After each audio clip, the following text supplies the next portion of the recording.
Hello, happy anniversary. I know. 4 years. 4 years. Oh my gosh. So, for those of you that are new to us or newer to us, you may not know my lovely co-host today, who is also my co-founder of this very F.E.E.L podcast, Valencia Saint-Louis. And Valencia, in a moment, I'm going to turn it over to her.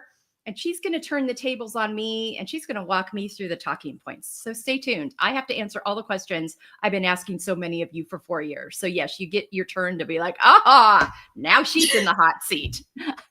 And Valencia, I knew was a perfect person to do that because she helped me craft them. And we had this funny epiphany a few months ago when she was speaking at the mentoring yearly celebration at Adelphi University, where her and I met, where I was her mentor and she was my mentee starting in the fall of 2018 when she was a student there. And we continued to work together for several years. And then I have stayed in contact. Her brother Rio is now our editor, but Valencia is one of the first people I talked to about starting the podcast. I knew she knew how to edit. I knew that she had some kind of an idea how the podcast worked and that she was a 2020 grad who needed a job. And I was like, I can't pay you much, but I could give you experience. And I think that since you and I have been accidentally on purpose practicing these talking points through the years, and it was a culmination of the work my daughters were doing, the work my husband was doing, the work my son-in-law was doing, the work I was doing, the work Valencia was doing. And we, again, realized, and when she said that to me a few months ago, I'm like, you're right. We did kind of unwittingly practice them. So when it came time to write them in spring of 2021, before we launched the podcast, they kind of organically came to be because we realized we had been putting them into place all along. And so out of that was birthed these talking points, this F.E.E.L framework, as I refer to it today. And so I'm excited to have her here with me to share her, our first initial editor, the pioneer that I couldn't have done this without, also along with F.E.E.L, who was our first social media manager, built our website. She was roommates and friends with my middle daughter, Kylie, when she was in college. And so those two helped me do this and made it possible. And so, Valencia, welcome back to the F.E.E.L podcast. I'm so happy to have you here with me today. I know. I'm so happy to be back too. After 4 years, when I'm thinking about it, 4 years of so many wonderful conversations, right? So much insight that you brought to the world through this that we just started, right? Through bare bones stuff that we had, right? What we had to work with. It's amazing to see where the network has gone, since that time. And I'm excited too for us to talk about that as well, right? To talk about, of course, the history we got into, but even the present day, right? What you have available for all the folks now and what's to come in the future, which I'm really excited for you to share too. Yeah. And before, of course, as you mentioned, I'm definitely going to be putting you in the guest seat, the hot seat, right? To have you answer some of the wonderful talking points that are customary to the episodes. But before we get into it, I'm wondering if there's anything else on your mind or your heart that you want to share about kind of the heart behind the podcast, right? Especially for those who are familiar with that. Yeah. Thank you for that. This started as a project that my husband asked me to do in March of 2021 on his birthday. And he wanted to do a dream wall. And this dream wall was born out of a book he was reading at the time. And so we went to a movie in the morning, which he always loves to do. And then we went home and we did this dream wall. We used one of the spare bedrooms. Our daughters were off and about at different places, college and stuff at the time. So we had some spare room and we grabbed a bunch of sticky notes and started following the directions on how to go through and do this dream wall. And an hour later, he had a lot of ideas and things, and there's some things he ended up trying and pursuing. But the bigger surprise was that I came up with something. I was just kind of, oh, sure, honey, I'll do that with you. And out of this came this idea of this podcast. And it really was about getting women to talk about what it means to actually prioritize yourself and your self-care and your wellness without feeling guilty. Realizing that I had been spending much of the previous 2.5 years unpacking and healing in my own journey of not operating from that way, and how I hit a wall and completely burned out in the fall of 2019 and had a series of visits to the ER, finding out there was nothing physically wrong with me, but a ton of stuffed, unprocessed trauma and emotions and things that had really, really couldn't stay in anymore. They boiled over. And they were based on a lot of old tired narratives girls and women start hearing when they're very young about what it means to put yourself first versus others. We heard that it was selfish rather than hearing, no, you need to do that so you can fill your cup and show up well and healthy and authentically. That wasn't happening. Women were finding it out the hard way later on. We were following these scripts and narratives that we were told would lead us to be the nicest, kindest, most acceptable woman, but no one was asking us what actually felt healthy and authentic to us. And so we were hitting these walls, and I knew women all over the country. I'd lived all over the country, that were running into the same thing. I was like, this has to stop. We don't have to live this way.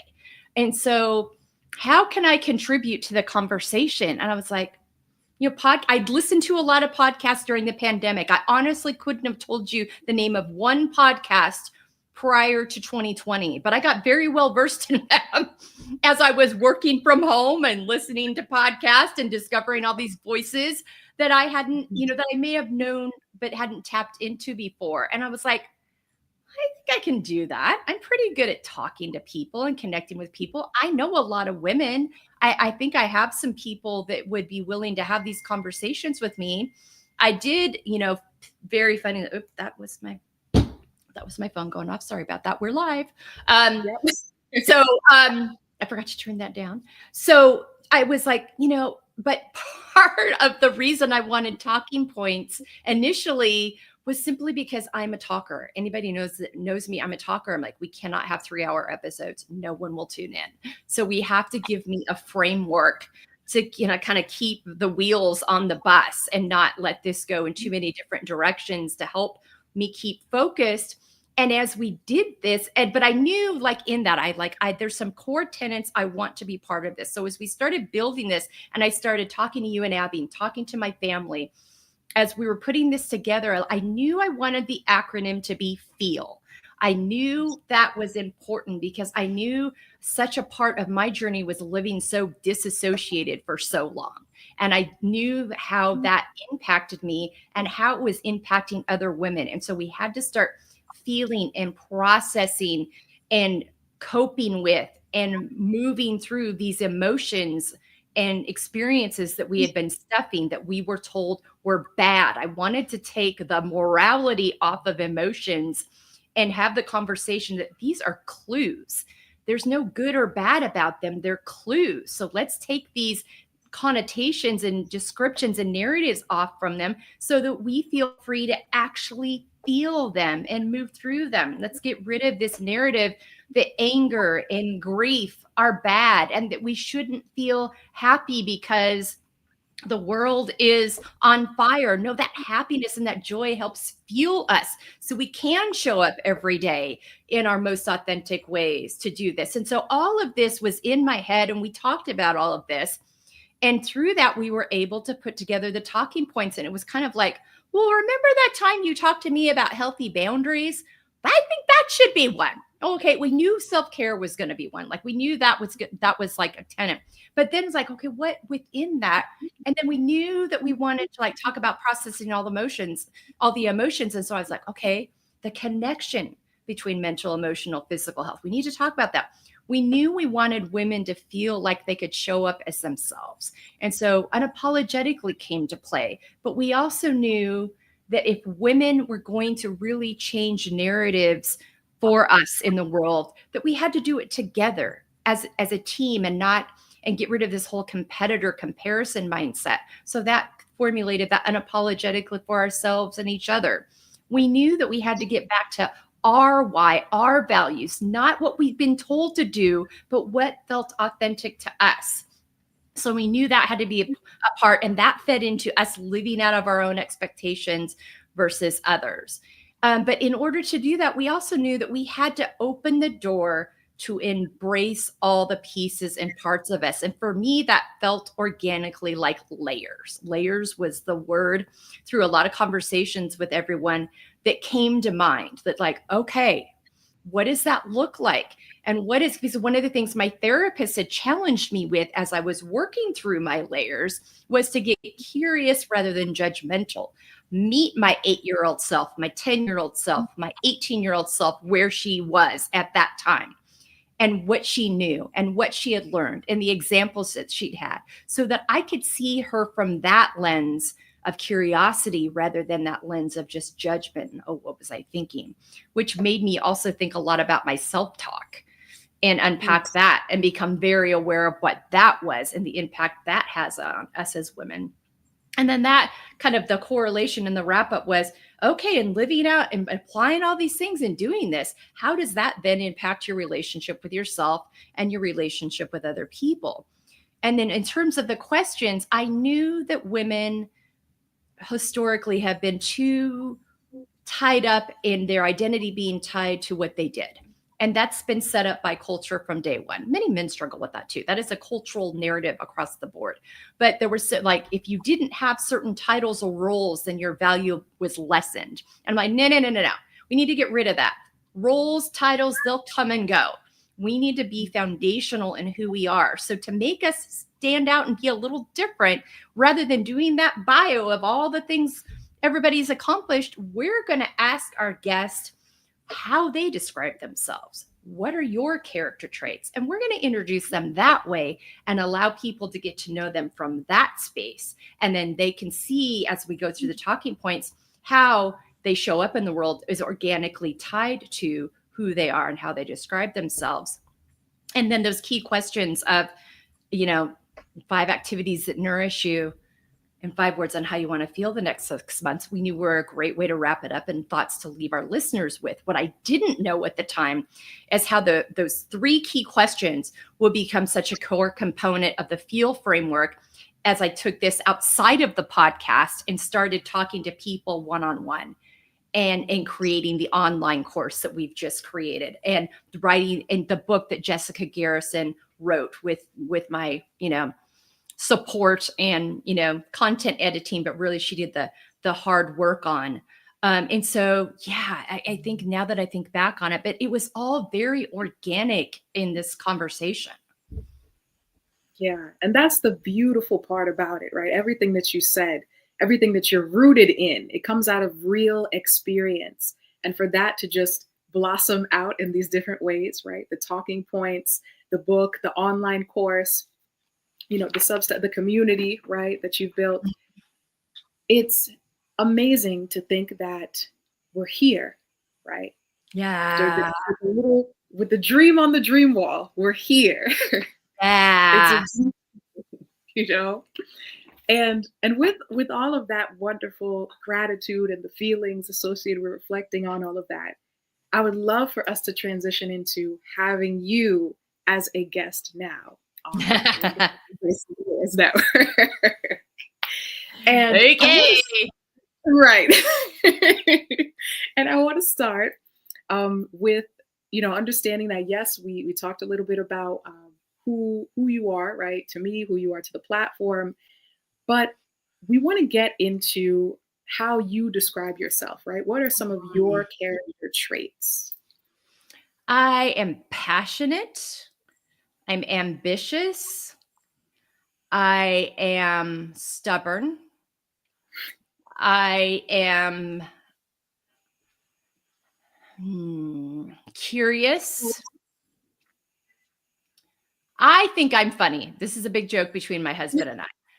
I think I'm funny. I'm all the time saying to my husband, he's watching this right now, I was like, oh my gosh, she's going to talk about how she has jokes. Because I'll say something funny and he'll just look at me like I'm crazy and or a little off my rocker. I don't want to, sorry, I take back the word crazy. I think that's used erroneously many times. So I take that back. But a little like off kilter. And I'm like, I got jokes. you're missing it. So yeah, so that will crack him up if he's listening, or if anybody is listening. But I and just unrelenting. Like when I believe in something, I'm very unrelenting and loyal. Amazing. And I mean, from knowing you, I can validate all of that. So absolutely. I love that. And, speaking of when you believe in something, we were talking about the journey of the podcast, what it was born out of, the real core message of self-care, right? Wanting women to embrace that too. So I'd love for you to tell me, how do you prioritize self-care in your own life? What does that look like for you? It really, for me, even since we started this 4 years ago, I've learned so much about this.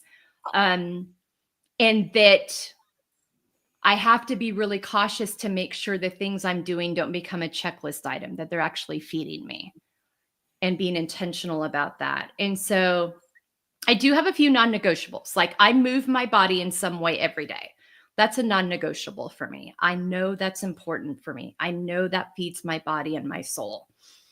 The thing that I think I've improved on the most is when my body is giving me cues she needs a break. I'm starting to just clench up in my chest and my shoulders. Rather than I keep pushing through, I will get up and walk outside and do a little walk around the house, around my pool, around my backyard, check the mail, get something to eat, make sure I've got my water. I've got a little notification on my watch that tells me to drink water every so often. So those little things that I used to just I would get so honed in and so dialed in to a list of things I wanted to get done that I kept pushing those away, because I very much grew up in the environment, and I think my generation did, of the environment of, no pain, no gain. Keep do more. And that's where your value lies. And I've had to spend a lot of time unpacking that and realizing that I'm actually a lot more effective when I take those breaks away, when I get up and walk around, when I check the mail, go outside, drink the water, or even do my workout in a time or place I wasn't expecting. Like, you know what? I wasn't going to do that right now, but I think I need to. I think I need to step away. And even like realizing that now that I do this thing on my own time, it took me a while to break away from that corporate schedule of feeling like I had to work 8 to 5 or whatever that was, that some days were going to look different, because there's some times that I'm showing up on the weekend for things, because I record with women all over the world and there's all different times and places. So I already don't have a traditional work schedule. So to try to hold myself to that on a Monday, when by 2:00, I'm either just tired and I'm not feeling energized anymore, I'm getting very irritable and short with myself, and just, little things are irritating me. Okay, it's time to be done today. It's time to step away today, and not feeling guilty about that, because, oh, it's only 2:30.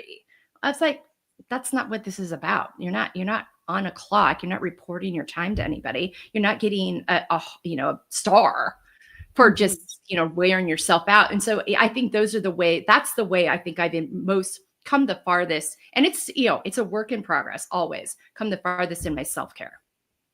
I love that. There's an attunement to what you need in the moment too. And there's even that part where you speak about your limits, right? And kind of tuning into what are my limits, honoring my limits, right? And it's almost like creating or acknowledging where your boundaries are with yourself, even. Like, okay, we go past this moment, right? In terms of trying to work through or push through. And on that note, I think it's a good way to transition to ask you, how do you go about confidently setting boundaries as well? I mean, that could be with yourself, that could be with others, but how do you go about that? Yeah, I've had to learn that, especially, for this work, I've had to learn sometimes the hard way, because sometimes you just don't know until you know. And and we've heard several guests talk about that over the years.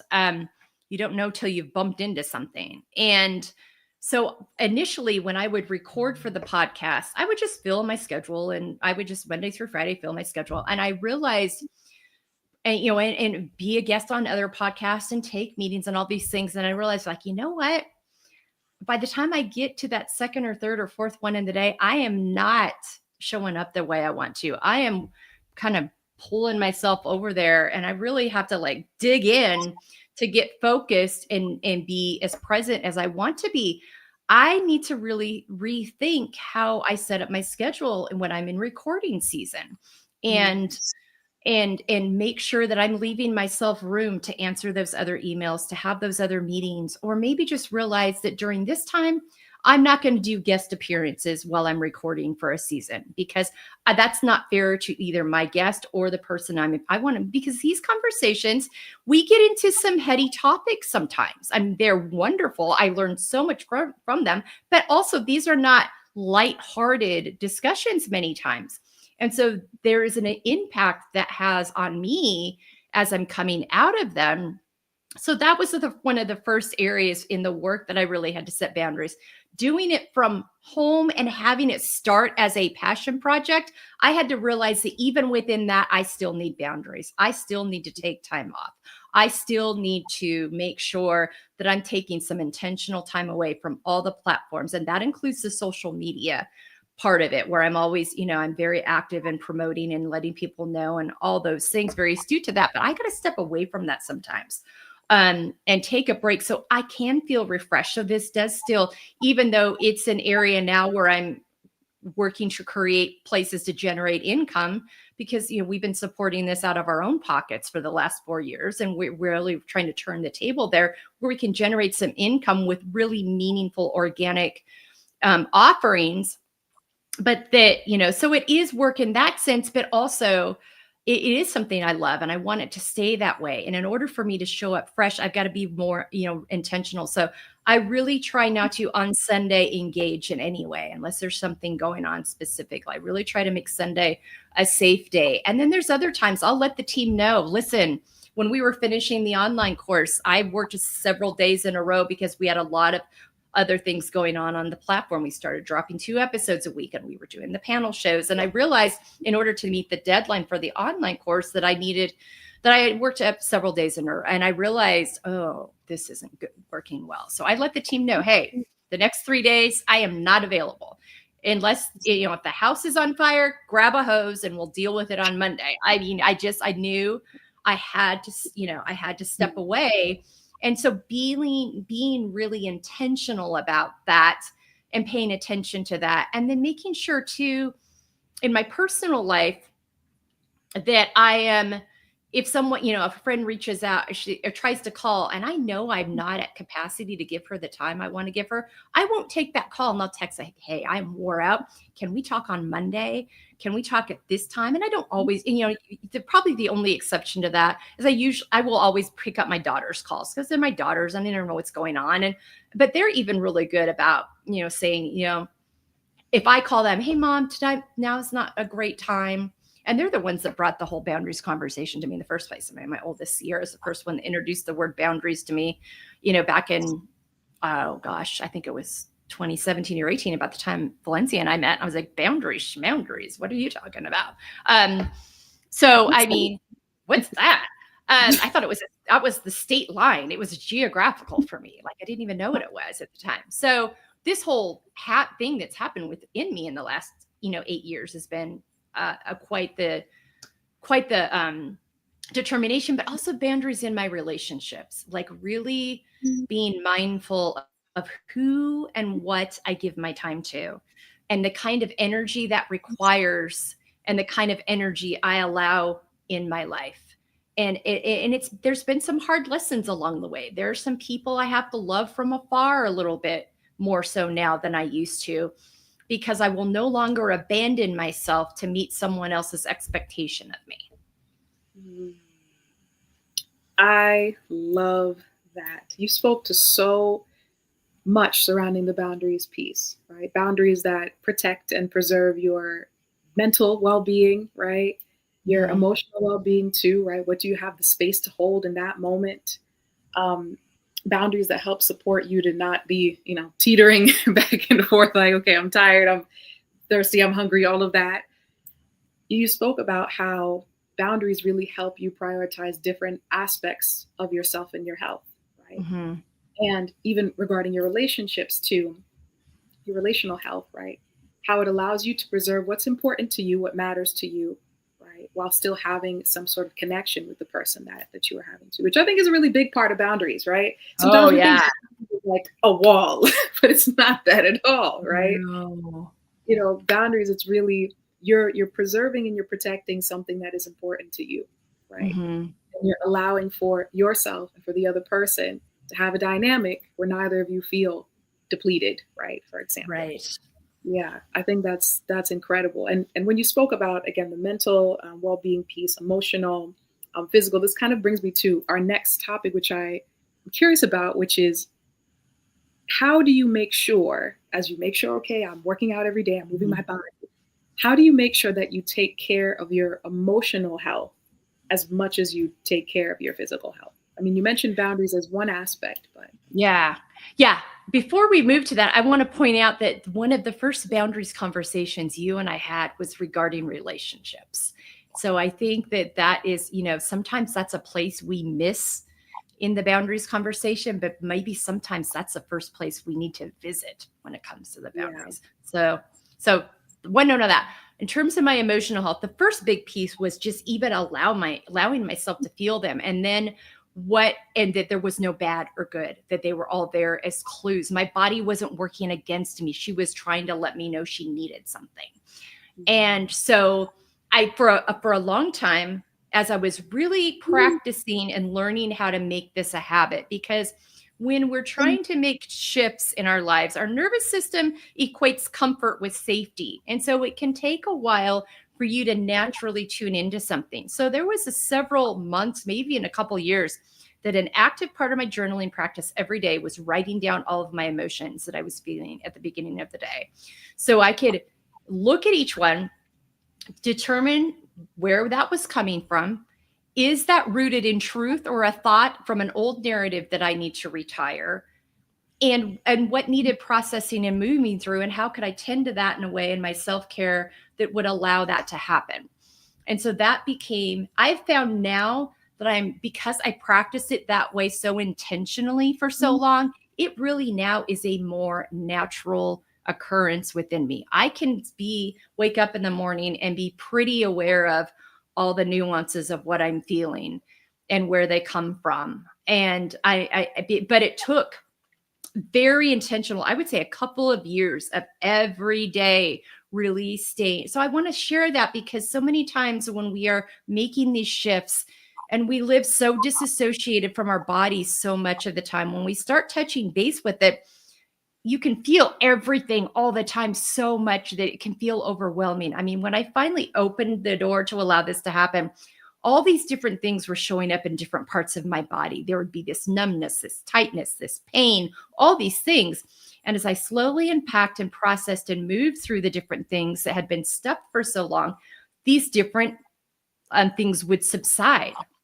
But the one thing I know now is if one of them shows up again, I can tap into, ooh, that means this needs to be tended to, or I need to step back from this, or I need to maybe do a little verbal journaling to kind of get it all out, because sometimes writing isn't enough. And I just need to verbally blah into my phone in a recording and then go back and listen to it to see what needs to really be unpacked. And sometimes it just needed to be said.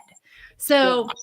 So that's a way that I'm really mindful of. And then just listening to the cues in my body, not being afraid to cry wherever I'm at, and worried about if I need to cry about something that I am, and if somebody asks me about it, that I'm not uncomfortable answering that. I'm no longer worried about what anybody else is going to think about it. It's come up and I need to move through it. And if it's in, a group of people, I might, and this doesn't happen very often. I don't want to make it sound like I'm crying all the time. But when you're starting to process and move through things, a lot of unprocessed things, grief that you haven't processed, things you haven't moved through, little things will bring it up as you open the door to this being allowed in and being and given the room and space it needs. So yeah, I think I'm just a lot more unapologetic in it. And I'm communicating with people around me. If I know I'm feeling heavy in a way and I look at my calendar, I'm like, ugh, I think I need to move some things this week. This just not feel like I've got the energy for this.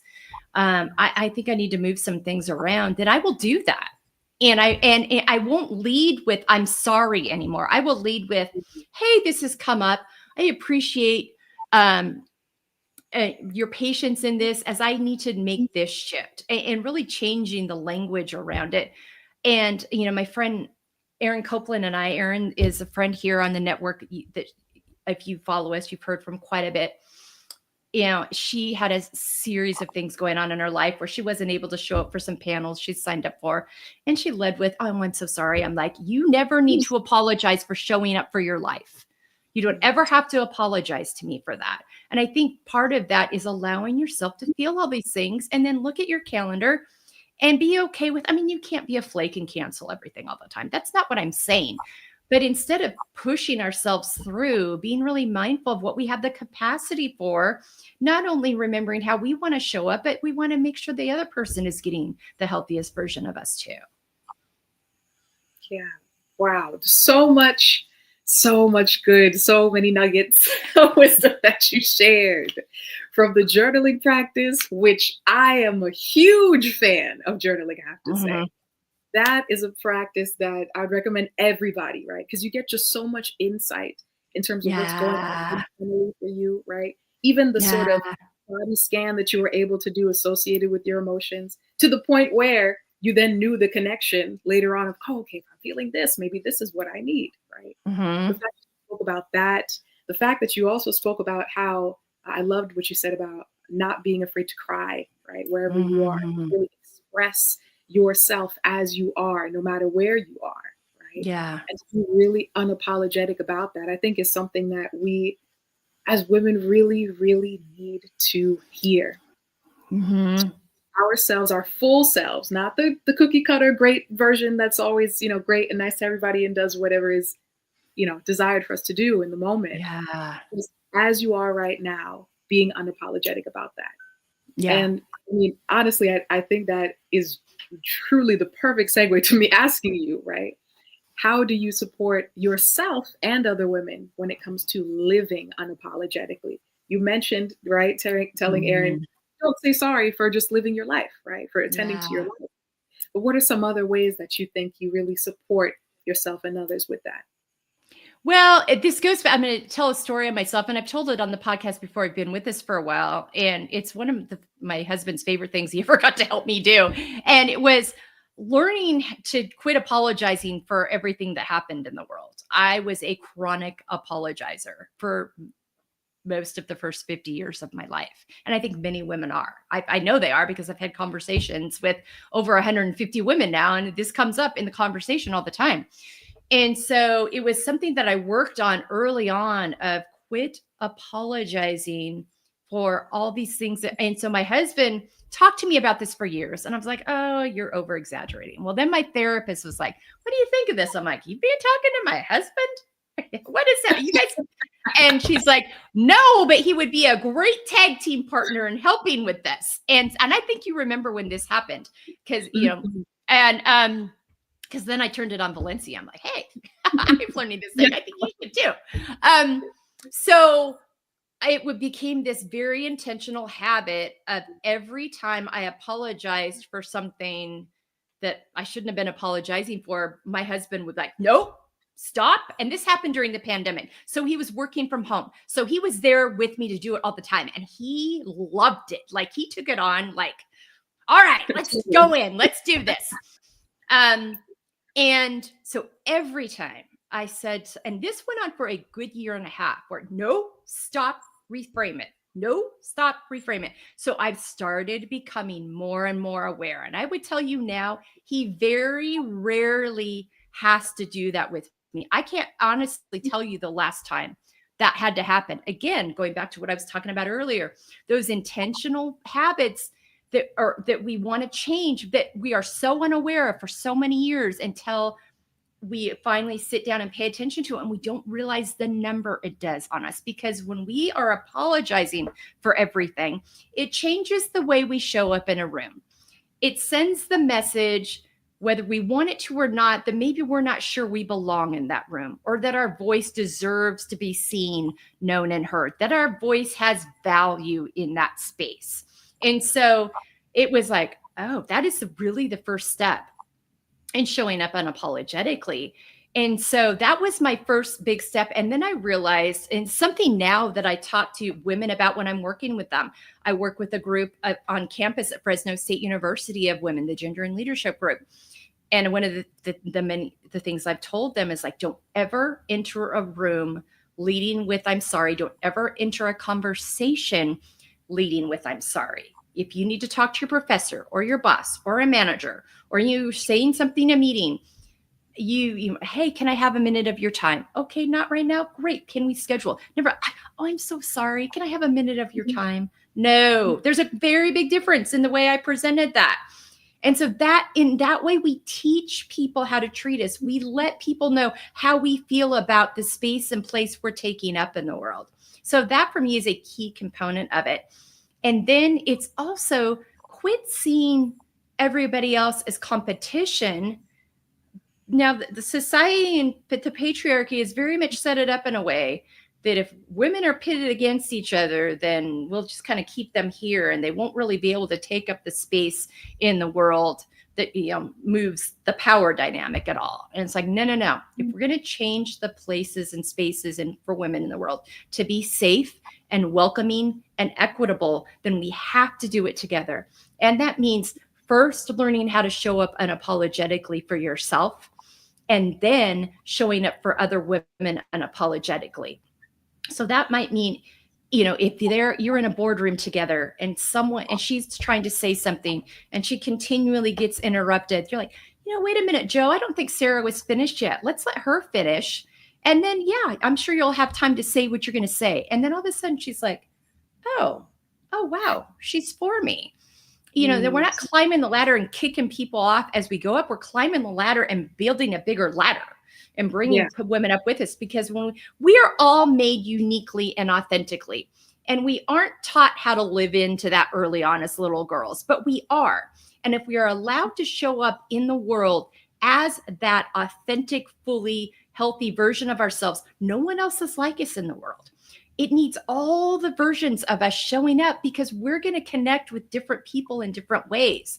So rather than me just being myself here on the podcast every week talking at you, I'm going to bring as many women on as I can, to have as many conversations as I can, to give you as many resources as I can to help you live out this FEEL framework. Because I don't have all the answers. I have a framework, but there's all kinds of spaces and places for this framework that other women have resources that can feed into that might really strike a chord with you. Just like you have a way of showing up in the world, Valencia, that will strike a chord with people that I don't strike a chord with. So we're all necessary. And then the other piece of that I'm so passionate about is listening to other women's stories and not assuming we know how to show up for them. Because I'll use you and I as an example. You and I have a very different lived experience. Not only are we 30-ish years apart, that's obvious, number one, but we come from different ethnicity backgrounds, parts of the country, all those types, age, all those kinds of things that impact our experience in the world. And so I can't possibly know exactly how to show up for you without me actually, what feels supportive to you? As a young Black woman in America, what feels supportive to you? I'm not a young Black woman in America. Why, so why would I assume I know how to show up for you? That's another, so listening. So I want women to come to this platform and hear a diverse range of stories. And of course, I want you to go to the stories that you connect to get those resources from those women that you feel like, oh, I'm not the only one. I'm not alone. But I also want you to go listen to the women that you don't think you have anything in common with, so you can learn about them and learn how maybe you can know how to not just show up for them specifically, but women that might have other similar experiences as to them, and be curious about that. and instead of judgmental about that, knowing everyone has a story for how they show up in the world, and getting curious as how the diverse ways we can show up and supporting each other in that. That's how we change narratives in this world for women. Mic drop. Mic drop. Exactly. But you're so right though. Like, I think that as a society often, right? As a human species, sometimes we're always just going towards what is familiar, right? Oh, okay. Yeah. Because they're part of my community, they're part of my neighborhood, they're part of whatever, right? And while there is real value in that, right? There is value in having somebody who sees and knows that experience that you have. There's so much value in connecting with someone that from the surface, you may think you don't connect as much with, right? Or that you genuinely come from different sides of the world even, right? Different sides of the world, different experiences, different, different contexts, right? In terms of where you are now. There's so much value in that, and how you can support them and also support others that you had mentioned too, right? Yeah. And it's also really important that you're hearing what it is. It's funny, earlier I did a workshop on communication, and one of the things we talked about was active listening, right? So I'm loving what you mentioned about the listening, because part of what happens when you really listen to someone, right, is you understand what they value. You understand some of why they do what they do, and why that's important in the first place, right? Yeah. Which I think is so important, because we're telling women, okay, we want you to, meaning we as in the platform, Embracing Layers Network, we're telling women that we want them to have their lived experience, feel empowered and showing up for themselves and others, right? We're telling them these things, and a big part of that is, okay, do you know yourself? Do you know the women around you? The biggest way that you can do that is actually by listening to those women too, right? And I think a big part of it is not just setting up expectations for how somebody should be, right? Yes. Like, okay, we're gonna meet this new person, and we already are coming with a slew of expectations, right? Of who they should be, what should happen when, all the kinds of things that we just conjure up, right? And what we as individuals kind of have to choose to do is to live out of our own expectations, right? With that in mind. Yeah. But I think that's the biggest journey that we're all navigating, is we know there's all these different expectations, pressures, assumptions, perspectives, right? But how do I kind of center into what my experience is, what my expectations of myself are? Yeah. Right? Yeah. Yeah. Yeah. Yeah. And I'd love you to speak more to that. Well, and I want to shout out our friend Dr. Chatsani Williams West here, because when going back to this, getting to know women and figuring out, how we support each other and all that, when Chatsani matched me with Valencia, and Chatsani is a mentor matching master. She really is. Like she's got a reputation for that. And so when she matched us on paper, I was like, I hope this poor girl's okay with getting me. I mean, I'm not really sure I'm what she was expecting, but for me, the biggest thing on my resume is like, I was a first generation college student in my family, and I just want to be the support to another young person in college, woman in college that, is looking for something to tap into. And so she's like, oh, she was so excited. She's like, I've got the person for you. And I was like, okay. And so I'm like, okay. And so I was really actually more concerned of like, I may not be what she was looking for. But then you had I find that very interesting, that you had your own idea or expectation of what is she expecting, right? And what am I showing up as, right? Yeah. But then as we got to know each other, I mean, I knew after the first meeting, I'm like, my gosh, she is good at this, man.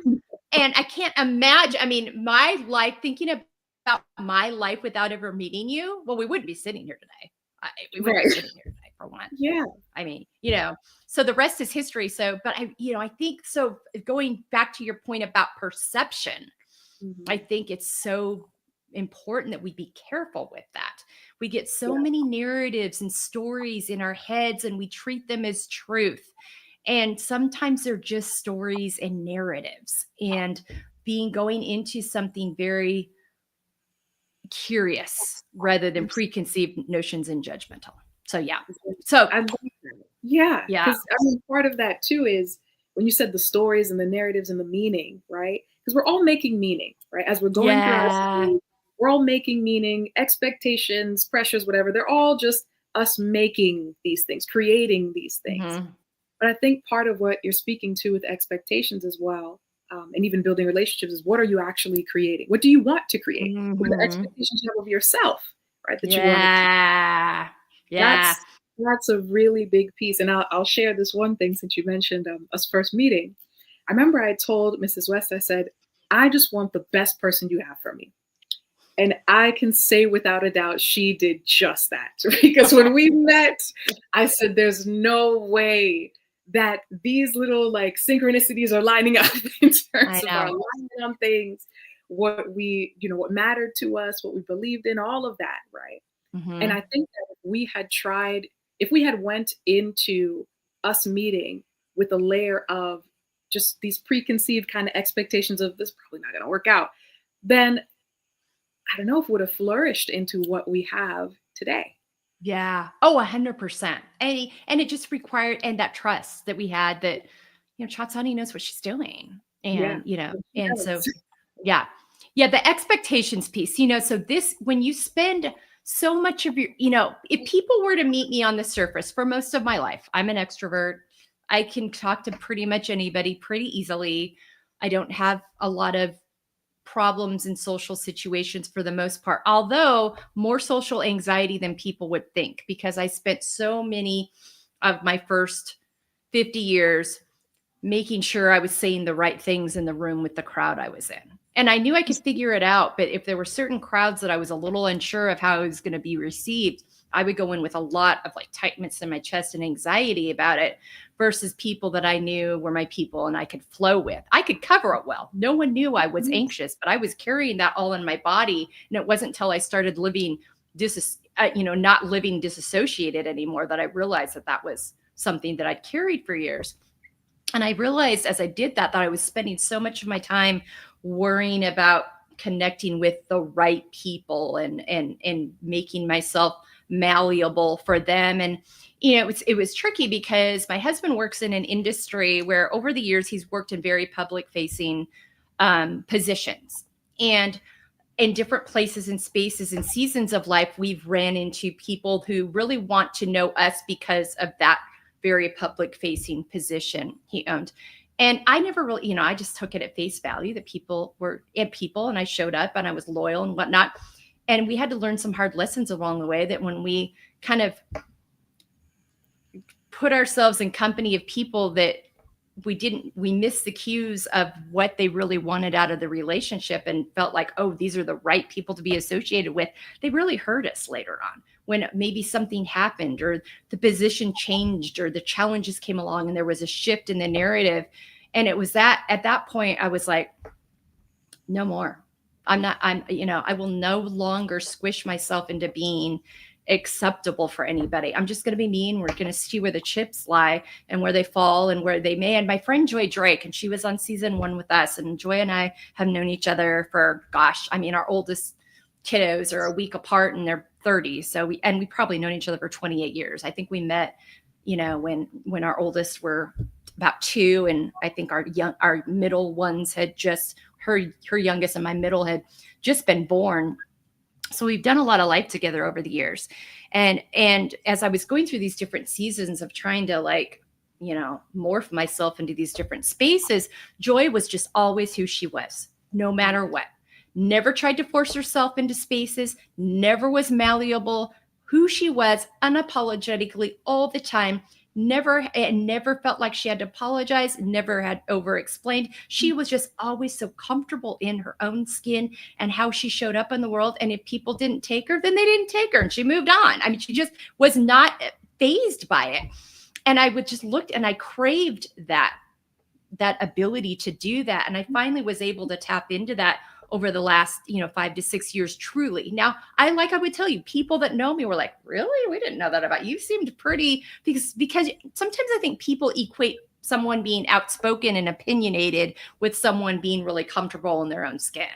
And that's not always the case. And so I think that's something that sometimes it can be a cover for things. I know that for me, that was a lot. Not that what I was saying I didn't believe in. I'm very passionate. That hasn't changed, but it didn't automatically equate into comfort in other spaces and places. And so learning, when I finally was really able to unpack my layers, unpack any shame narratives I had. I grew up in a very conservative environment with a lot of specific messaging that I had to unpack and heal from over time, starting in 2019, that I just had not dealt with.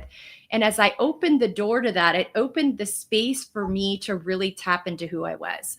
And for the first time, outside of these faith spaces that had been actually making me feel very shameful and very broken, I'm like, I am not broken. I am evolving and I am growing and I am learning continually all the time, to be each day to be a little healthier version of myself than I was the day before. And my friend Dr. Fannie Lay Bollinger, who we've met on here, really helped me change the language around that from better to healthier. And I love that so much. She feels very strongly about that. And I learned that from her probably a year and a half ago. And I'm really mindful about that right now. I'm like, I'm going to try, not that there isn't a place for better, but I really like healthier more than I like better. I think it gives a more holistic version. It doesn't put that kind of moralistic tone onto it, or performance angle of where we placing our value and how we're performing versus knowing our value is innate, and like no longer being so hard on ourselves and removing the judgment and being able to really live out of our own and communicating those expectations. Because for years I lived in a martyr state where here I am showing up for everybody, doing all the things, and no one's saying thank you and no one's offering to help and all this stuff. And I'm just like, they don't know if you don't tell them. And I mean, like, people are not mind readers, and I think women many times we're very guilty of that. We're putting off all the body language and tone of voice, and they're like, they got their own stuff going on. They're not thinking about you. If you just continue to do that, they're just going to continue to let you. And it's up to you to communicate that you need something different. So that was another big key component for me, is me communicating my expectations. And when they shifted, being okay with the pushback I got and kind of realizing, okay, that might be some places where I need some healthy boundaries. They're no longer okay with me living out of my own expectations. They were much more comfortable with me living out of their expectations of me. Wow. That is a word, right? Understanding that kind of how people interact with us, and they see us, they're able to build relationships with us based on what we also bring, right? What we also share, honest, right, with them. And I think what's so powerful about what you're saying is that the more that you started to kind of accept those different layers of yourself, right? Accept the part of you that is, of course, passionate and all the great things that's easy to accept, right? Yeah. Easy to accept all of that.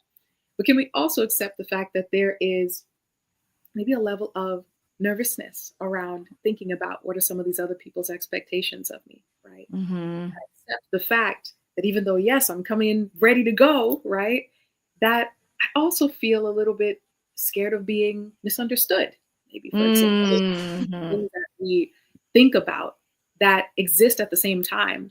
And one reason I really love what Fannie had said about healthier and not better is that it goes back to what you had said in the beginning too, about taking out that criticism and replacing it with curiosity, right? And that being what really guides you moving forward.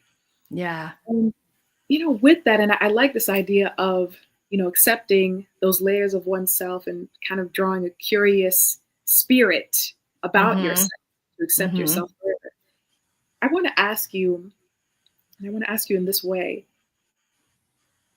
what advice would you give somebody around accepting the layered parts of themselves? Hmm. I'm going to go back to what I've said already and to those things in your life that sting a little, that you're having trouble accepting.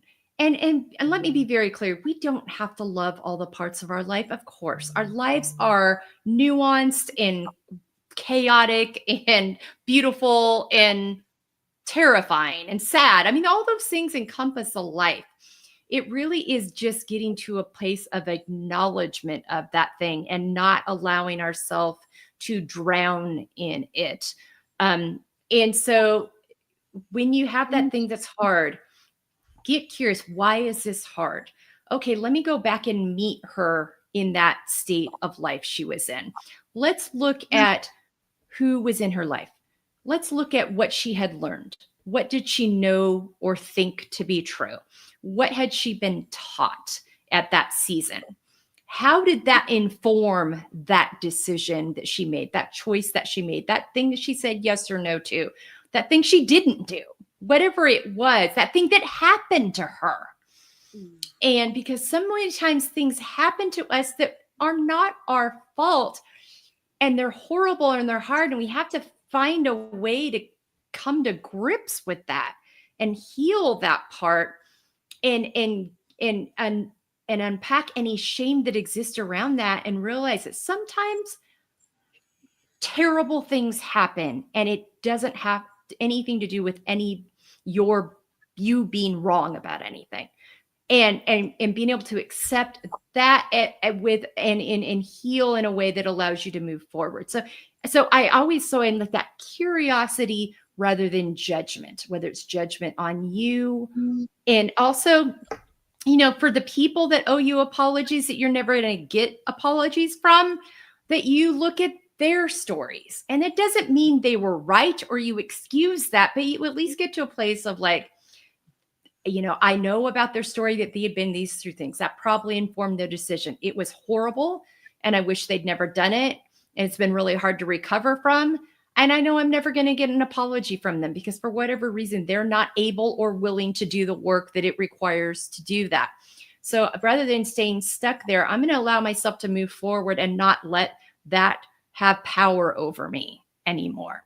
And this is hard to do. I want to be very, very clear. I'm giving very do this, this, this. This takes a lot of time. It takes a lot of patience. It takes a lot of grace. Sometimes you got to take a pillow and bang against a wall a few million times and scream and yell. There was at one point in my healing process where my therapist was like, I would love for you to find like one of those anger rooms, and there's a name for them. There's like rooms where you can go throw rocks and axes and do all these things. Yeah. And I didn't have one accessible, but I'm like, what if I took like a pillow? I've got this brick wall outside of my house that I can't do any damage to, and it can't do any damage to me. She's like, perfect. And so that became my place. And she's like, and I don't want you just to I want you to yell and scream and even say what you'd like to say to the person who did this to you, to release that, to get it out of you, and to allow it to have the space and air to breathe so you're no longer carrying it. So those are the kinds of things I think that really help in those layers that are hard, is finding ways to evacuate it from your body in a ways allows you to not physically and emotionally and mentally carry it anymore.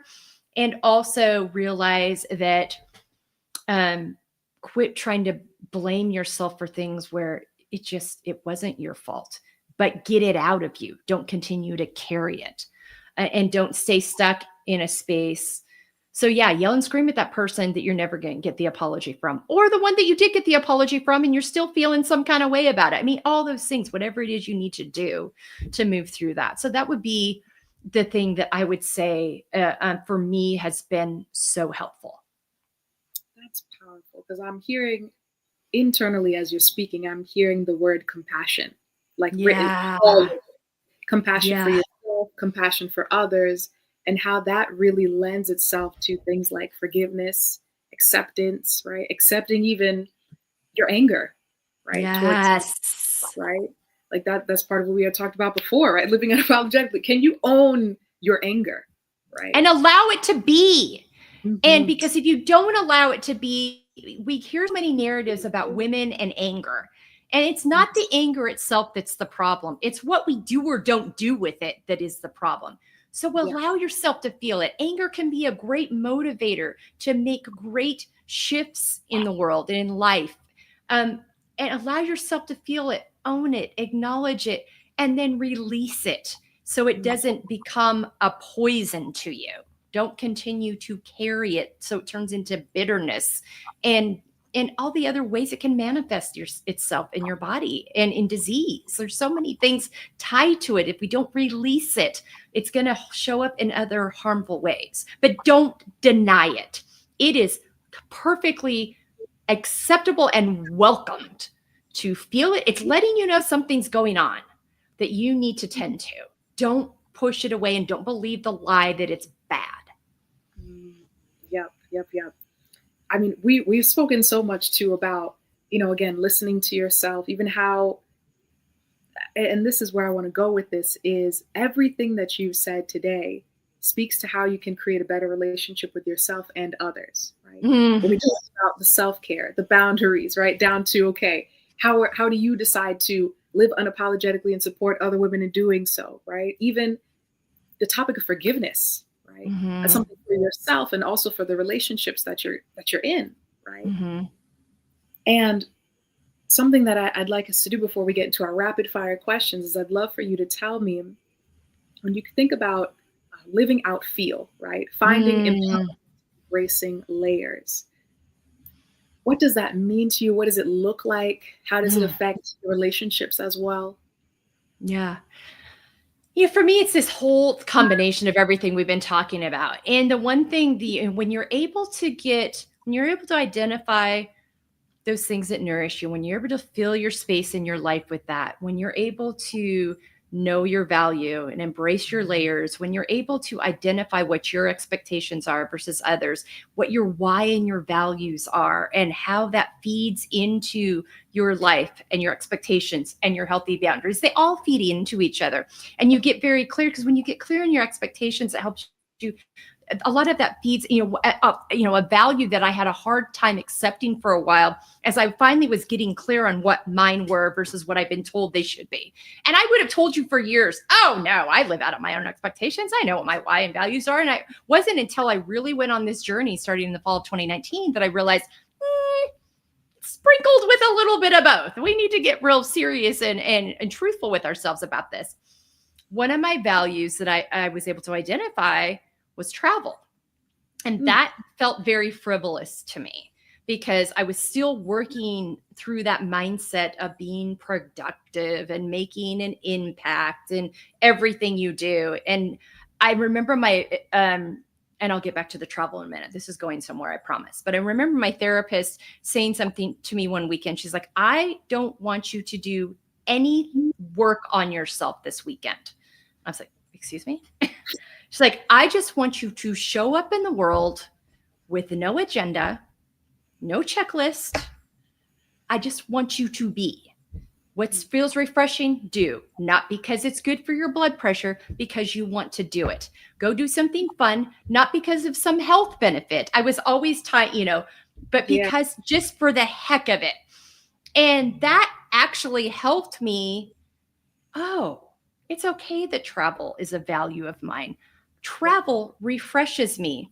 It sparks and feeds my curiosity about the world and about the people and the different parts and ways that we interact with each other and the different parts and ways that different cultures exist that are new and another insight in a way that I can tap into that might be useful for me too. It helps me to see outside of my own window of life, that there are other ways to exist in the world. There's other kinds of beauty. There's other kinds of food and things to enjoy and ways to travel and move in the world outside of what I know here in my own state, my own city, my own country, And so it's like, oh yeah, I see now why travel is a value of mine. It's, yes, I love seeing new places. Like that's always, ever since I was a little kid, as far back as I can remember, whether it was a 45-minute drive to a place I'd never been to before or a trip to Yellowstone Park, I love seeing new places.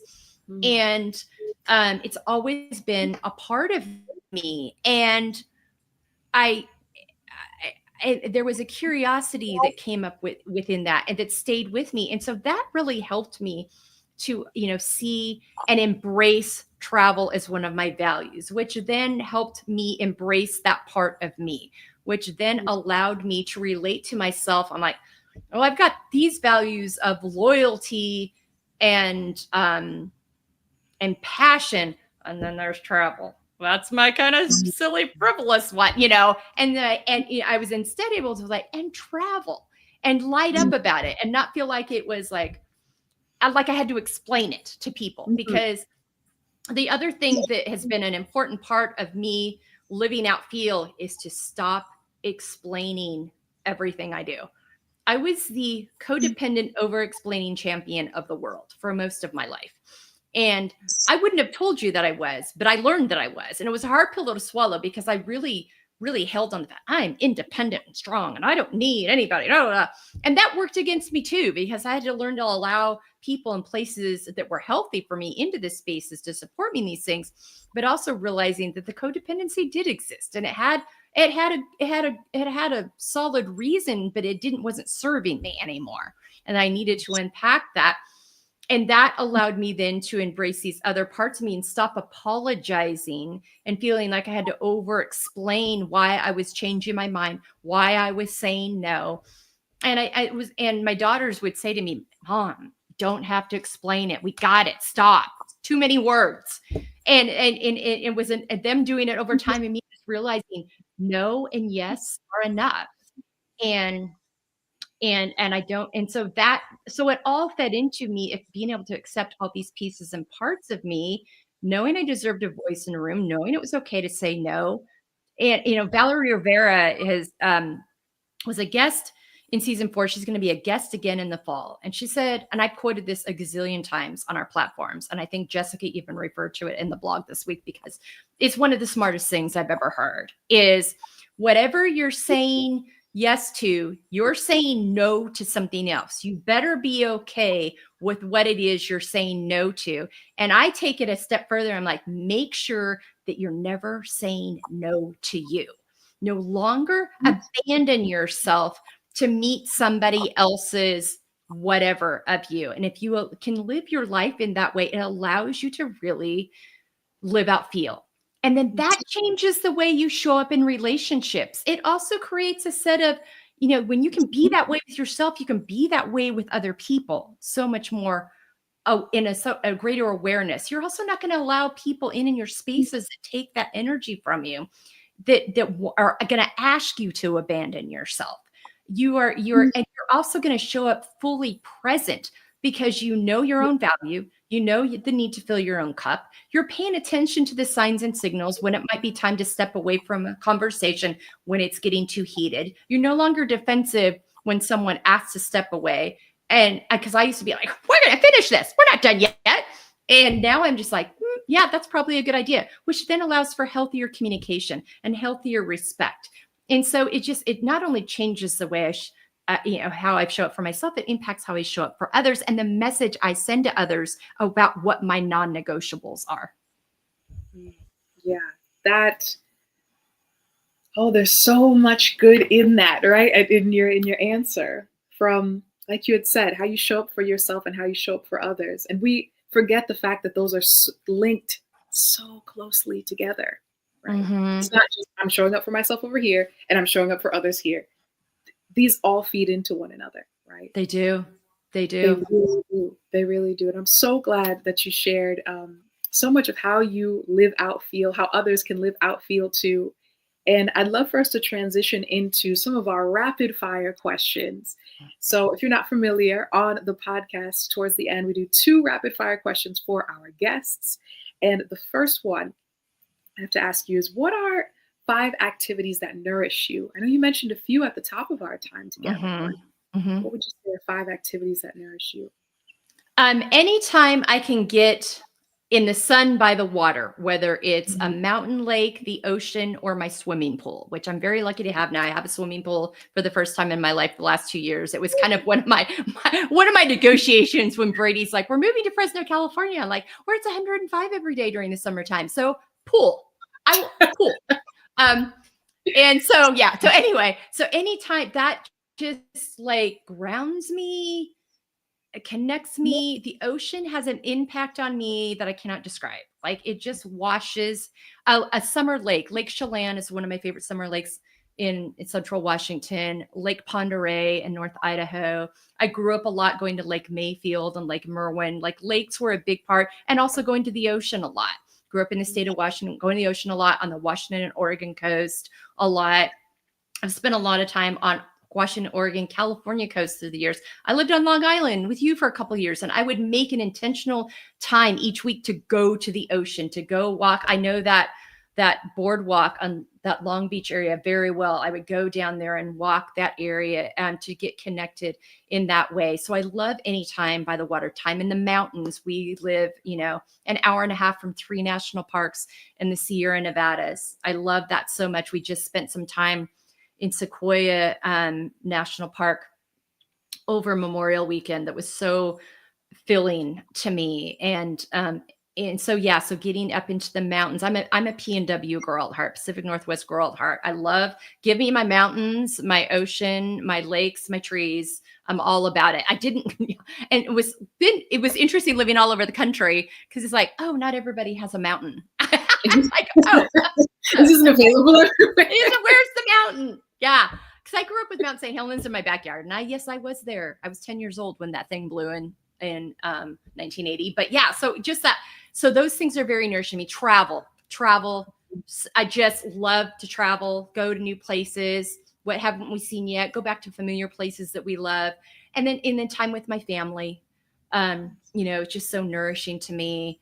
That time with my daughters, my husband, my sister-in-laws, I've got I have both wonderful family members chosen and actually related to that fill my life with so much joy and that I'm so thankful for.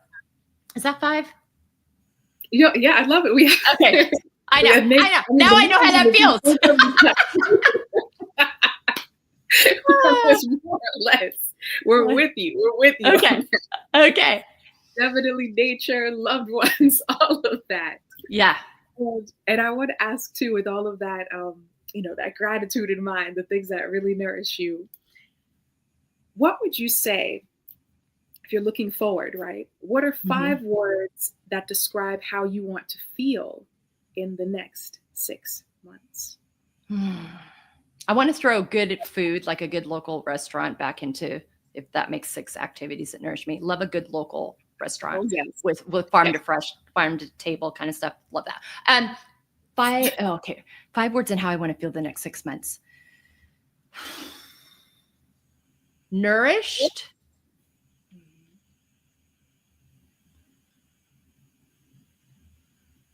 accomplished, and not in the traditional way that we think of accomplished. I've really learned how to redefine what winning means the last couple of years, and that was really came from my current therapist here in Fresno. She asked me a few months ago to start tracking my daily wins, and not daily wins in, oh, we got this many downloads this week, or we, whatever, I've got this many speaking engagements, but wins in how I was tending to me.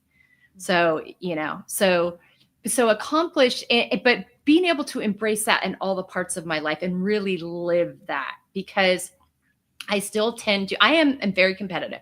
And so sometimes if things aren't, I am very much okay, we did this, move forward. Okay, I don't necessarily take time to celebrate the wins in the moment, in the time. I'm like, great work, 4 years. What are we doing now? What are we doing for the 5th year? And not really sitting in that. So accomplished in that, really being able to really be able to actually feel the accomplishment for all that's been, instead of just looking at that next thing. Because I still struggle with that and I guess turned the tables on me on this about a month ago. Maria Mai, you're going to get to hear from her in the fall. And I met her when I spoke at a seminar in Southern California in early May. And I'm recording with her, and she's like, Melissa, do you feel accomplished? I was like, whoa, wait a minute. I'm asking you the questions, lady. What's happening here? She's, a very, very smart 30-something that, and I was like, that's a really actually important. So I want to feel accomplished in a way that's healthy, not in a way that's chasing. And my friend Rachel Lavin said this on a panel a month ago, and it has stuck with me. And I can't, when those words come up in your life that are continually showing up in the universe, that God or the universe or whoever keeps dropping in your spaces because you need to be reminded of it. Ever since she said no chasing, I was like, oof. I think I've been doing a little chasing lately and in trying to hit numbers and different things instead of just accepting where I am and continuing to let things happen organically. And that's come up 100 times in the last month. So Rachel, the chasing thing, you planted a seed there. And I am not kidding. No chasing is, and because that's how much of a reminder I need of it right now. So feeling accomplished in a very organic, healthy way into what I've actually done here. Like if I could step back and look and pretend that if I were looking at you doing this, I would be like, oh my gosh, Valencia, you're amazing. I mean, I can be a very good rah-rah person in your life. So can I being more of that rah-rah person in my own head for me? So that's what I mean by accomplished. Healthy, like holistically healthy in my personal health, my physical health, my mental health, my emotional health, my relational health, just holistically healthy. I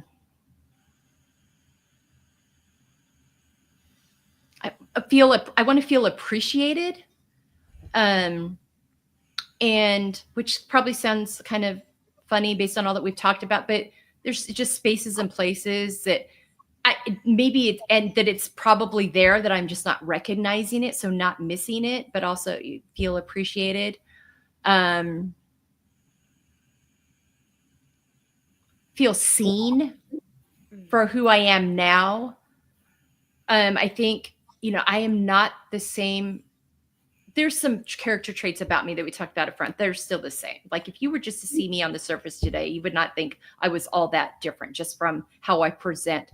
But in my core, I'm very different than I was 10 to 15 years ago. I'm much healthier, but I've also had a lot of things that I've gone through that have really changed my views and values and perspectives on things. And so to be seen for who I am today as I am currently. And then loved. I love that. Yeah, loved. Wow.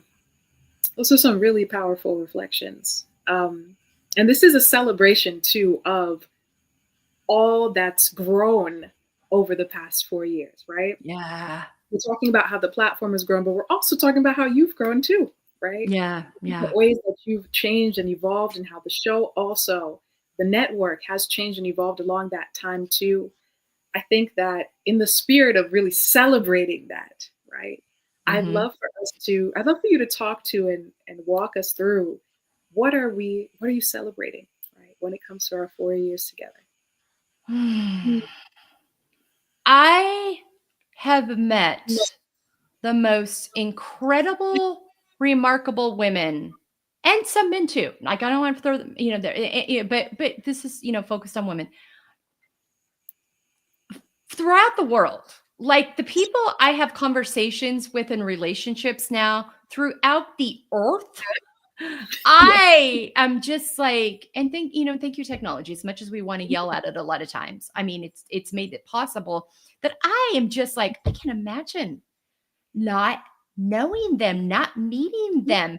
These women that are regularly, there's a core group of, I'm not going to get the number right, 10 to 15, maybe 20 women now, it might have grown to, that just show up all the time for things, that are always willing to go on that next adventure with me, that are always willing to say yes and try new things and just trust me. And we've just built these relationships with each other where we show up for each other, we support each other, we really live out. And that was kind of the unexpected part. I was putting this content out in the world, and we were collectively, because I wanted women to have it in their hands to utilize for themselves, to know what could be for them.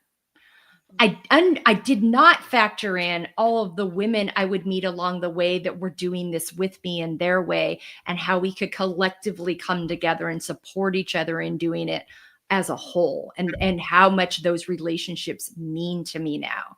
I just could have never imagined that. So grateful for that. So grateful for them. I'm afraid if I start naming them, I'll forget people and then I'll feel terrible. So I hope you know who you are. And if you don't know who you are, then yell at me and tell me that I need to do a better job of modeling that to you. But I think I'm pretty good at that. I love celebrating wins. I will use one example. I will use one example. So one of my favorite things that I would have never imagined would happen when I started this 4 years ago is, one, I never saw anything beyond the podcast. You know, I was sitting in my closet. You were sitting in New York trying to figure out how to edit it. Abby was building a website, and we were just figuring out how to make it go 1 week at a time.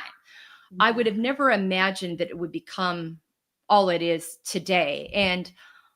But within that, I would have never imagined the women that would not only meet me, that would meet each other through different things I did. And so we had a panel last fall on our 2024 radio show on the a shout out to Lori Carice for giving me that opportunity in 2024. And we had a panel, and it involved our friend Rachel Lavin and Kim Mosman was a new friend. I've known Rachel for a couple of years at that point. Rachel's one of those people that always says yes. She and Aaron Copeland, Laura Tolosi, a couple of them. I said I wasn't going to start saying names. Now I'm saying names. I'm going to get in trouble and forget somebody. But anyway, always say yes. So Kim was this new friend that I met, and they're good friends at Podmatch. Got to thank our good friends at Podmatch, because honestly, so many of these relationships have come out of our good friends at Podmatch. And so I brought them on this panel together, and I had a feeling going into it, I'm like, those two are going to connect. Their stories are different but similar enough.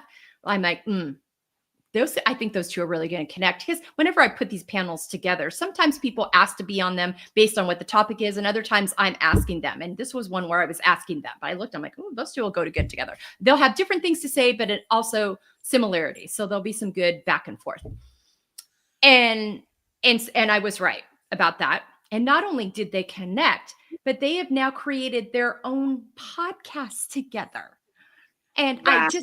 Oh my God, I can't even hardly talk about it without tearing up. When they told me, I shrieked. Like, I was a little like, I was so excited. Like, I could not. I'm like, I cannot believe this.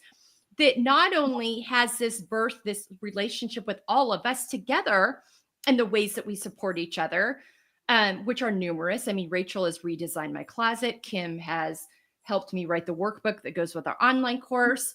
And now these two have come together and created this magical thing. And so that is just something I could have never, ever imagined. And just the ability to be able to really trust my intuition. This podcast was the first thing I ever did in my life where I didn't have an expectation. Like, it feels like the right thing to do, so I'm going to do it. We'll see what happens. And which was, that in itself was a new thing for me, because I never did anything without some kind of expectation before. And so that was actually the interesting, kind of first clue that maybe this is actually what that's supposed to feel like when you really live out of your authentic self and trust yourself. But within that has come all these other things that I did not do it in the traditional way. And I had different voices in my life saying, you might be doing this a little backwards, or that might be too much at one time that you're doing here. And that might be confusing for your followers. And it's not that they were wrong. Like, I want to say it's not that they were wrong so much as like, I just decided not to let that stop me. I just like, you know what? This is going to be what it's going to be. And from a business standpoint, they're probably right. But also this feels like the next right thing. And my whole goal here is to make sure that this framework and this content gets to women in as many ways as possible, in a way that feels organic to them. And one of the things that came to me is, one of my really close friends, and she was a guest in season 1. We've been friends for 35 years now or something like that. She's not a podcast listener. She's like, I'm just not a podcast person, but she'll read a book in a nanosecond. Like, she loves reading. So that was like, okay. So when the book idea came up, I wasn't originally thinking about it, but it made sense based on what I knew from relationships in my own life. And that's kind of how everything else was kind of bore out. It was, the radio show, it was a great experience. We only did it for a year, but I learned so much from that. And a ton of the women that are part of our network now, I was able to give a space on those shows, on those panels, before there was room on the podcast. That if I hadn't had that space to give them a voice, I would have not gotten them on the podcast in time where we would have been able to grow our relationship in the way. And we also came up with a panels idea, which we have continued into 2025. So that had its own season, that even though it was just a year, I learned so much from it. And also listened to myself when it was time for it to be done. Like, I knew that it was time for it to be done, and I allowed and I followed that and trusted that intuition. And then the same thing kind of continued as I started to speak. And like, when I talk to people about this in person, they're like, "Oh my gosh, you're so passionate about this." It's hard to shut me up about it. I know. So that became like, okay, so how can I put myself out there and start speaking and talking to people in person about these things? And what does that look like? And then this last kind of edition with the online course, and, was being like, I can't always get in front of everybody all over the world all the time. But if I create this online course, they purchase it up front, but then they've got it forever. They have it forever to go back to go through again. And my hope is that they'll go through it in groups, whether it's your women's organization or your team or your corporation or your neighborhood association or your best friends, whatever it is. Or if you want to go through it solo first and then share it with your book club, whatever it is, that you got it. And then you can revisit it. You can go through it on your own time. And you've got this workbook that Kim was so wise to say to me. Kim and Aaron and Laura Chalosi and Vashti Khanna Haley were part of my beta group for that. They gave me such important feedback. And Kim was like, you need a workbook for this. You got to have, and I'm like, you're right.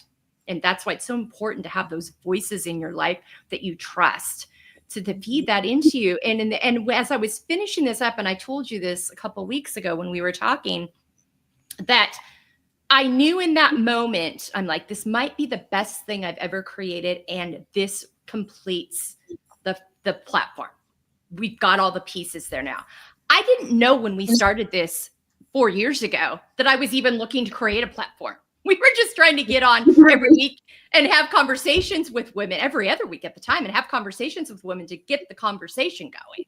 And it was over time, as I continued to listen to myself and trust myself and build these relationships and these networks and learn these things, that these things organically came out. So as much as it didn't make very good business sense the way I did it, I couldn't have done this 4 years ago. I didn't even know what I didn't know. Where I am today is where I needed to be for all of this to come to fruition. It didn't have it in me yet 4 years ago. So I think the last thing I'd really say is just trusting your intuition on all of those things, and not letting others dissuade you from what you know inside is the next right thing for you to do. Wow. So we are celebrating so much today. We're celebrating relationships, community, creativity, curiosity, and following your intuition. That is incredible. Look at how many things have been born out of that, right? Yeah. I love it. And I know that, we're wrapping up with our time here. And I want to ask you, before we tell the people, of course, how they can access all these wonderful things that you had mentioned, are there any final thoughts that you want to share about where the network is going, about how you are feeling about that direction too? Yeah, I'm really excited. And I think, all the pieces are in place now. So now's the time that we're really going to take some time to really letting everyone know, okay, what feels authentic to you? Where is it that you feel most natural and engaging with this content?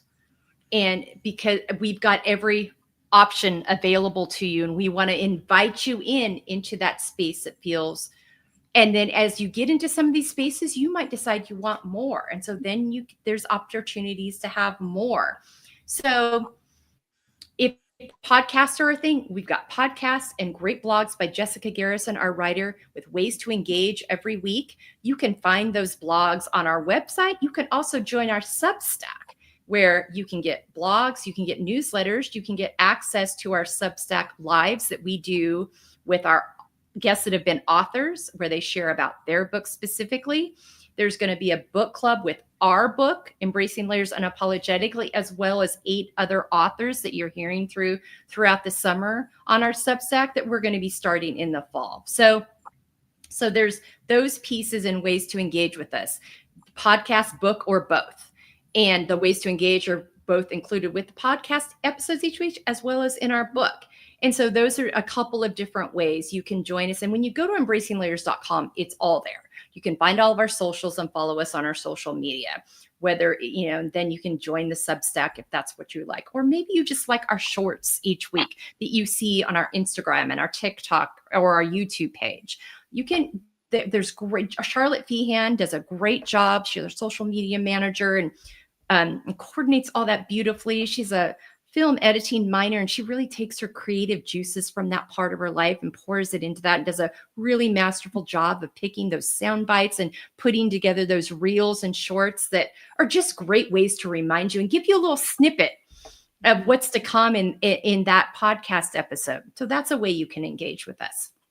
All of our guest resources are listed on our resources page on our website. So if there's a guest you really connected with and you want access to those resources, those are right there where you can access them and follow them. If you want me to come speak, I'm available to come speak to you, where we can talk through the framework, or we can focus on a specific part of the framework based on what your theme is. You let me know and I can correlate that accordingly. I can speak to you in person about that or via a webinar. So you go to our contact form to let me know how you'd like me to work with you on that.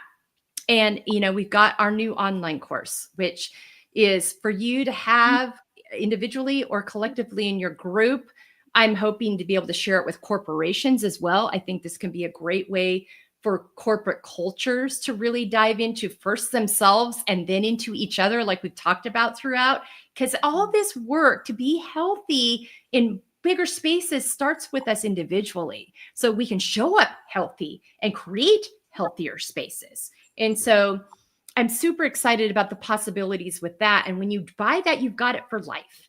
And I'm available to jump in and answer questions throughout that. There's this great workbook that goes with it that our friend Kim Mosman helped me create, that's got not only the slides that I have, but it's got a lot of the verbiage that I share as I'm speaking throughout, because I'm very present and with you throughout the online course, and then me being able to come in and answer those questions.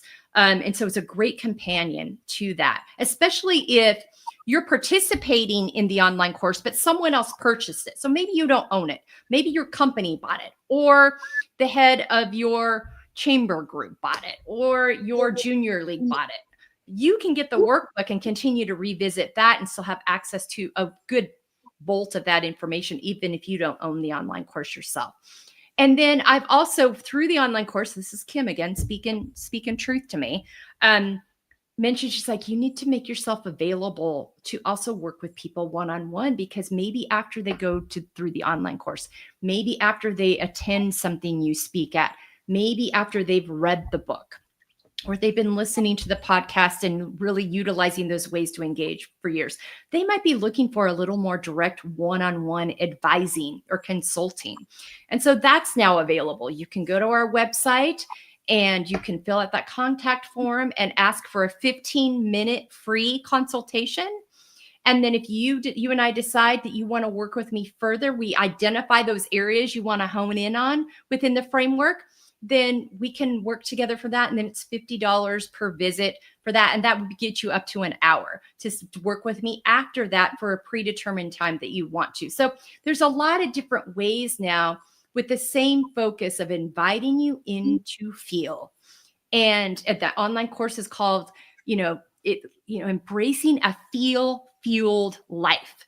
And with feel at the 10, embracing layers, embracing those layers, learning how to feel, finding empowerment, embracing layers, that verbiage, that language is what we care about. And I know, because I've experienced it myself and I've seen other women experience it, the power that exists when you're able to have this framework. And it is a framework. And it does require a commitment from you. You have to, I cannot do the work for you. Valencia, Charlotte, Jessica, Rio, who does all of our amazing editing and is our graphic designer and creates all of our logos and all the magic behind that. None of us can do that for you, but we can give you a gateway and we can walk and guide you through it. But it starts with you knowing your value. And so when I work with you one-on-one, when I work with you in groups, when I speak to you, when I work with, when in the book and on the online course, we actually start with layers. We don't start with prioritizing self-care. We start with the layers, and then we ask you 5 activities that nourish you. And then we ask you to describe yourself by your character traits yourself, not what somebody else says about you, but how you describe yourself. We ask you to identify 5 words and how you want to feel the next 6 months. And we ask you to kind of lay that foundation for yourself first before we extend into the next questions. And I've discovered over time that that's the most effective way, because we prioritize what we value. And so we start with the layers and identifying some simple activities and just an invitation to get to know yourself again. So many women I talk to, when I ask them to describe themselves, they will start with their roles. They'll start telling me their titles. No, I don't. Those are wonderful. I can read those in your bio. I want to know who you are. Who are you? Who are you? And I'll have some women, you tell me who I am. I'm like, nope.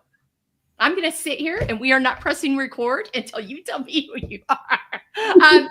Because it doesn't matter what I think of you. It matters what you think of you, because you are the one that lives in you. And if you're willing and able to tap into that, no one knows you better than you. So start trusting that and believing that and tapping into that. So we do it in a little different order, but I find that that's where, if we can establish that foundation, then those other things start flowing in a more natural, organic way where we can welcome them in. You're going to go through different seasons in life. You're going to have to continually ask yourselves these questions. These aren't things that are just I'm going to go through this framework and everything's going to be great. Okay, maybe for that week, month, year, whatever season you're in, but you're going to have to continue to pay attention to the signals in your body and your intuition when things need a shift or a change. But the beauty of it, all of this is here for life. And the beauty of the online course is that it's there with you always. And the book is there with you always. And these podcast episodes, are there with you to come back, tap into, listen to. All these it's very evergreen content. Yes. Yeah. And truly, this is not something that you want to passively think about. Oh, maybe I'll get to one day. This is your life, right? Yes. Every moment, every habit that you're building is your life. So if you have something tangible, like the book, like the podcast episodes, like the course, like Melissa coming in to speak to your group or just speak to you individually, this is you shifting and changing the fabric of your life, really. Right? Yeah. It's the way you think about yourself, your relationships. It's structured in such a way where it's easy to follow, right? It's easy to reflect, really lean into. These are some of the things that, we don't get as much support in because we don't really talk about these topics, right? We don't really think about these topics, space to even consider the topics. Yeah. So 100%, I definitely encourage anybody listening, right, on the live or on the rebroadcast to tap in. Yeah. To go to embracinglayers.com, go to all the platforms that we're at, and really lean into what your life could look like if you embrace all your layers, if you truly feel. Yeah. Yeah, that's it right there. And know you're worth it. Yes. Know you're worth it. You are worth the investment. You are worth the time. Don't let anyone ever tell you differently. Absolutely. Absolutely. And Melissa, this is one of the reasons I love that, we started that podcast with you in your closet, right? 4 years ago. I love this because the passion has always been there. The tools, the resources have always been there. It's just so beautiful to see how this is accessible to everybody and it could really change a lot of lives. So I just thank you so much for this time that we got to share with one another. Is there any final thoughts as we close up our celebration, our wrap up now? Thank you so much for coming on this journey with me, for being willing to to gamble on me and yourself and do this thing. And again, you continue to be a voice that I rely on, even as you go and sprout your wings and do other things. You continue to be a voice, and your brother is my editor. So I'm like, Rio, ask Valencia if. She said in the next room over. Oh my gosh. But honestly, so thank you. But also just thank you for all the women in our network that have engaged and believed. And just, if this is a message that appeals to you, one, join us, and two, bring your friends, bring your sisters, bring your coworkers, bring your daughters, your mom, whoever it is. Let's do this together. That's how we make this into the place it was meant to be for women: safe, equitable in all the spaces and places we inhabit. I love that. Absolutely. We started with community, curiosity, and creativity, and we're going to continue that way. Yep. Thank you so much, Melissa. This was an amazing celebration. And we're looking forward to our next one, right? So many more years to come. Oh, yes. Thank you so much, Valencia. Thank you all for tuning in, whether it was live, whether it's later. Let us know what you think. Go to embracinglayers.com, fill out that contact form, or DM us on one of our social media tabs. We'd love to hear from you and what you're looking for from us as we move into year 5 of the Embracing Layers Network and the F.E.E.L podcast and all that goes with it. Amazing.